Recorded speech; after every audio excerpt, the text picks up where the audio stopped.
Hello. Today we're gonna make sourdough cinnamon raisin bread from King Arthur's website recipe. We really like this one a lot, right, buddy? I'm in help too. Awesome. I'm helper. I'm a great helper. You're a great helper, buddy. So we've assembled all of our tools and ingredients. It's really important to do that. Let's put some sourdough mix in here. Wait a minute. Flour. Flour. That goes last. Gotta mix everything first. Okay. Okay, one of the things we really love about this recipe, you want some cashews? No. Okay, is that you don't have to use the sourdough starter. Do you want to pour some of this? Do you want to pour or no? I want to pour. Okay, I'll tell you when. Okay, we gotta look at the number. Okay, stop. Let's see what we have. Okay, a little bit more. Stop. Perfect. That's just right. You don't have to use the sourdough starter, but it does add some nice flavor. If you need to substitute, I'm use 50% helping. water It's going to and 50% flour. Okay, next we're gonna pour the water in, buddy. So I learned how to do this from Martin and Arlo from King Arthur. They do some wonderful videos. Okay, slowly, slowly. Okay, stop. Let's see how much we have. Okay, keep going. Stop, stop. Okay, that's a little bit too much, but that's okay. doing too much is not going to be good. It'll taste bad. Let's see, what's next, Owen? How about an egg? Do you want to crack it or should I? Do you want to mix or crack? I'll crack it. I like to crack it with this. Oh, next time. Next time we'll do that. Always wash your hands after managing raw egg. It's not the egg itself that will be a problem. Get on this. I'm mixing it by paddle. It's the salmonella that can start to grow and develop as it gets warm. Okay, mix, buddy. Okay, next we're gonna put in some salt. Salt. Yep. Okay, salt. Yep, no, 1 scoop. 1 1/4 teaspoons. Okay, mix that together. And here we need a scoop of yeast. The yeast, buddy, is what makes all the bubbles. We need a bigger scoop. You gotta fill it up a lot. Because this is a 2 teaspoon scoop and we need 2 1/4. So you don't have to be super accurate about your salt or your Look, I put it all right around. yeast or your sugar. But you do have to be very accurate about your fluids and your flour. Okay, so that's good, buddy. Now we need to put in the butter. Okay, watch out, hot butter. Do you want to put hot butter in? Yeah, hot butter. I like hot butter. It's amazing. Did you know? So by mixing the water with your sourdough first, you get a nice consistent sourdough diffusion through your dough. Because the sourdough starter is 50% hydration, 50% flour. Here's the pan we got here. 50% water, the pan. and a whole bunch of It was what we put the butter yeast in. that's grown in it. Yeah, it smells like We didn't do the sugar yet, buddy. sugar. A tablespoon of sugar. You're gonna need 2 of those. So I find it's really important to have all of your ingredients, everything out first, because with so much going on. Gently, buddy, gently. So much going on in life, it's easy to forget. Okay, next we're gonna put the flour in. Oopsie, I didn't mean to scare you. I said oopsies, I didn't mean to scare you. Okay, now. Can I use the big scoop? Yeah, we're gonna need 361 That'll take the whole scoop. grams. Let's see how much is in a whole scoop.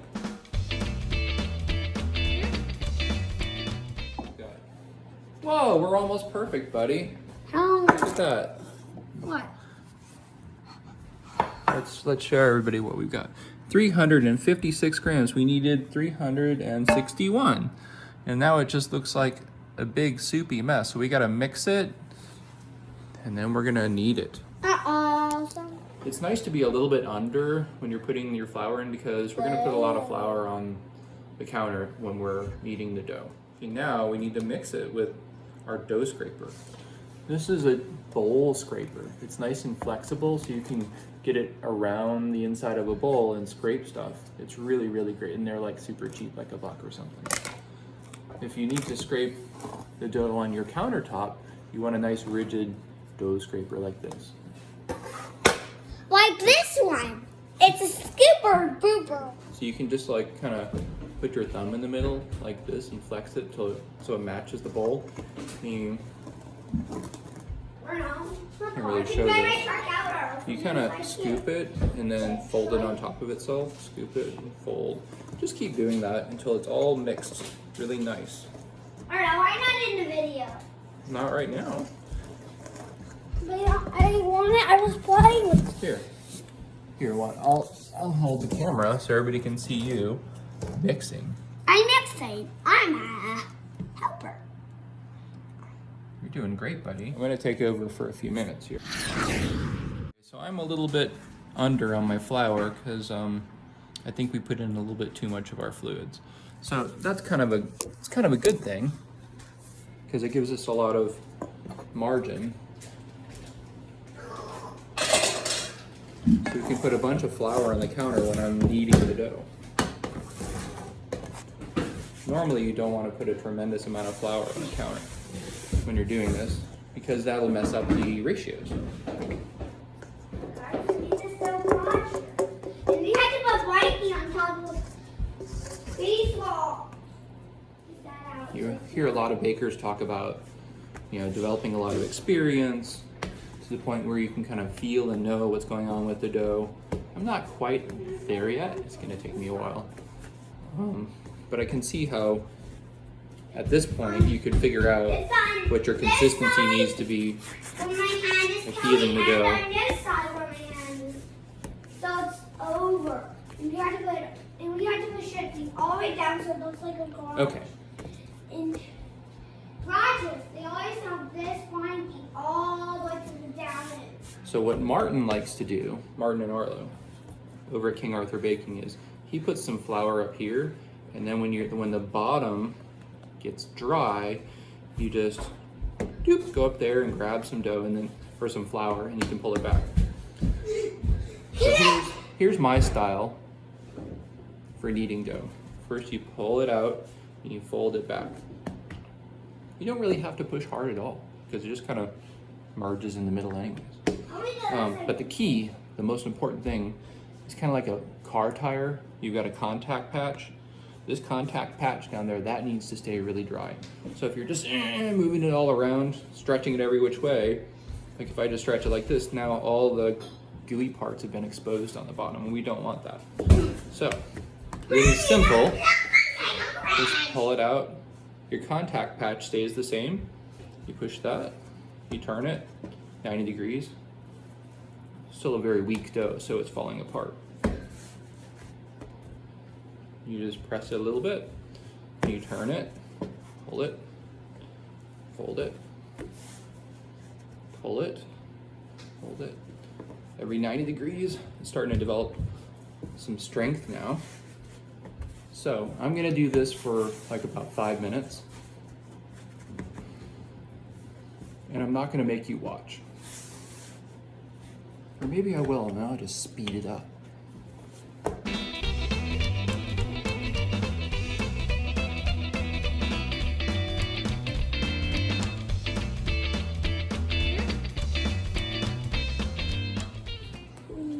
Okay, it's been about 5 minutes of kneading, and the first test is get your finger a little bit dry with flour, and you just poke it, and if it pops back, then you know it's ready. The second one is the window pane test. So if your dough has enough strength, you ought to be able to pull it out like this, make it so thin that you can start to see it, but you see how mine's kind of tearing? So it needs more work.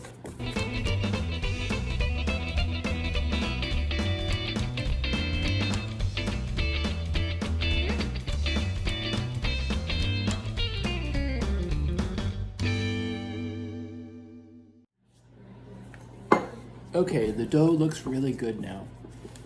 I've been kneading for about 10 minutes or so. You can keep kneading however long you want. You generally can't over knead dough by hand. If you're using a mixer, you gotta be careful because it can get a little too stiff. I like to use these 2 liters that I got off of Amazon. You can get them from King Arthur as well.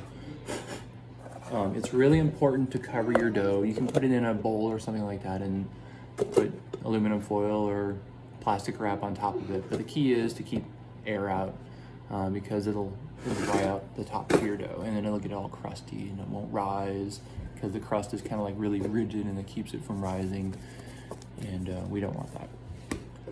So,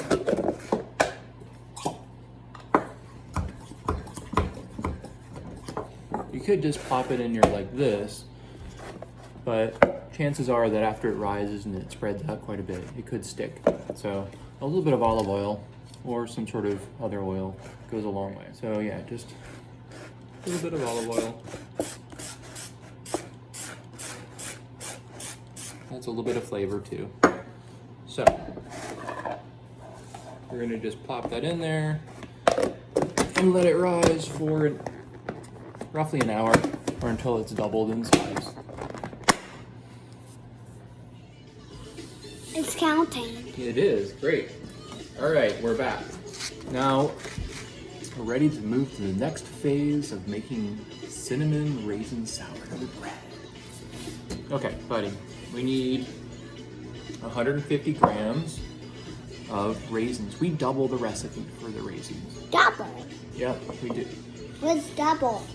We need some cinnamon. Cinnamon, how much do we need? 1.5 teaspoons, but we double it. 3 teaspoons. And some, let me see, 2 teaspoons of flour. That's all we use. Okay, buddy, oh, and I want you to mix those 2 guys in here. Wait, no, sorry, in this one. And the sugar. We just used the original amount, 50 grams of sugar. So we're gonna mix that.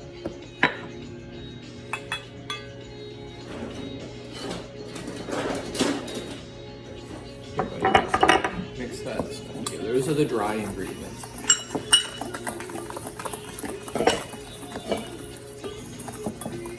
Okay. And then for the glaze, we just have some water and an egg. Now, Owen, do you want to crack the egg or do you want to be the mixer? You crack it. I always crack it on the inside of the bowl in case any leaks out. All right, I washed my hands after I touched the egg, so I don't have any egg on my hands that could turn into salmonella. Okay, so you want to mix this, buddy? We got the egg and the water. Okay, we've got our cinnamon sugar mix, our raisins, and our egg water. And in this phase, we're gonna put it in the pan. We get these amazing pans from USA Pan, but you can get them through King Arthur also. Okay, so first we gotta look at the dough. Let's check out the dough, buddy. Let's see how our dough's doing. Oh, it's so heavy. You wanna open it? Let's stop this. Push, you got it. Look! Colin, look how tall our dough I got. Whoa, that got really tall. Check it out, buddy. It's really big. We did a great job. Okay, I want you to flip it upside down and go boom on the table. Really hard. Oh, it's slowly falling and then it falls all the way down. And then we can pick it up and it's out.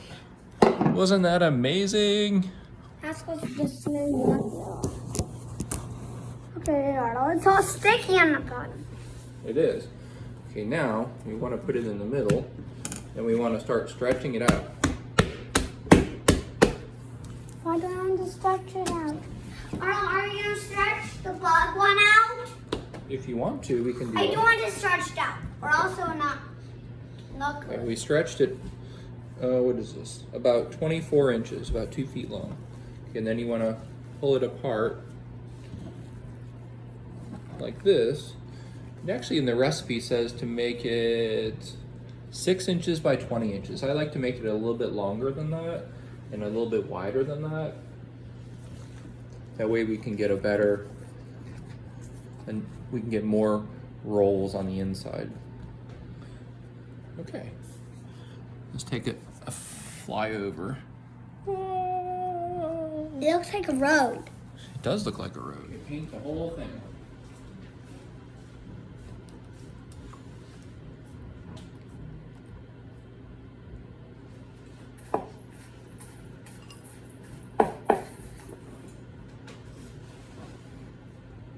Or you put We gotta get raisins. it down here too. You put raisins on that potato. We will in a minute. You put raisins on. You put this on a potato while I'm doing this. Okay. We're just gonna take this with our hand and we're gonna sprinkle it everywhere. Can I do some? Well, you gotta paint it. Do you want to do this or paint? You paint. And I'll do this. Okay. Do it gently, okay, do some over here. When I paint, wherever I paint, you have to put some, okay?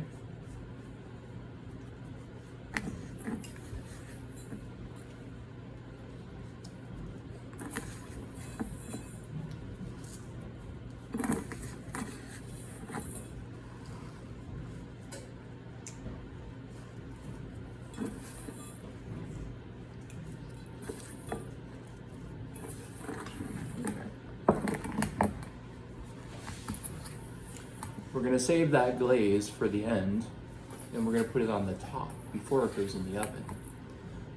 Then we'll get a really nice, supple, yet crispy, but nice and brown top as well.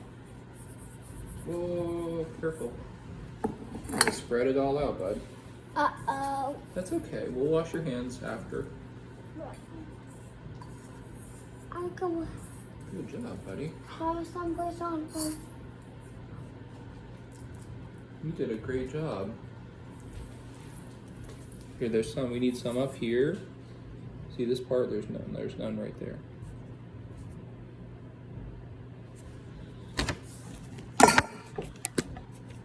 Let's do another flyover. Whoa! It's a brown road. Yep, Cinnamon Road. Cinnamon Sugar Road. Okay. Here, put raisins all over everywhere.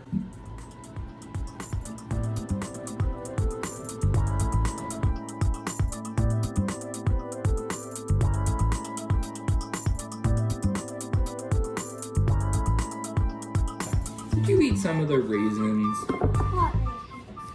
There aren't any more left.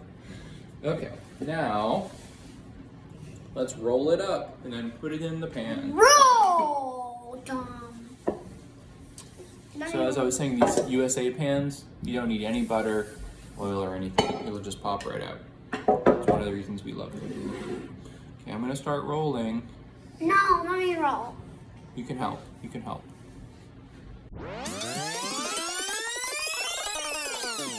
Okay. Now we want to tuck the seam in a little bit, and then we gotta put it in the pan. Hey, look! I don't want toilets to stay under. Now we have to cover it, and you watch it, and then when it's filled the pan, and it should be about 1 inch above, then it'll be time to go in the oven. All right, the great unveil. It's fully risen, ready to go in the oven. Normally you wouldn't have a band of raisins here, but it should turn out all right. Let's check it out. I'm gonna put it in the oven now. Okay, right before we put this in the oven, we're gonna put an egg wash glaze. I just put 1 egg in here. Some people choose to mix it with a little bit of water, or you can just do the yolk, or you can do the full egg, or even the white. Just depends on what you want. But I'm gonna do the whole egg. Just paint it on pretty liberally. Nothing complicated or fancy.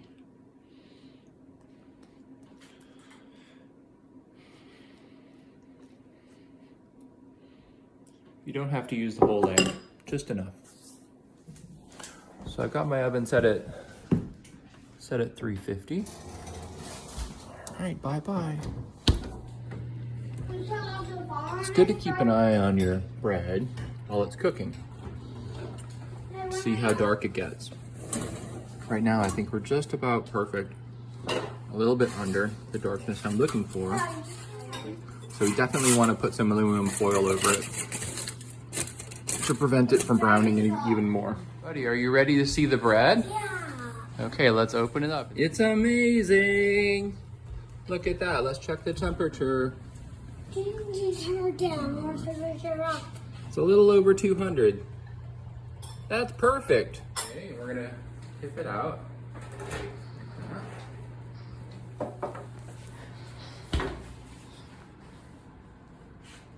Are you gonna do a flyover? Okay, buddy, ready to show everybody what we made? Whoa, that's amazing. What do you think, buddy? Good, isn't it? It is. Bye-bye. Bye.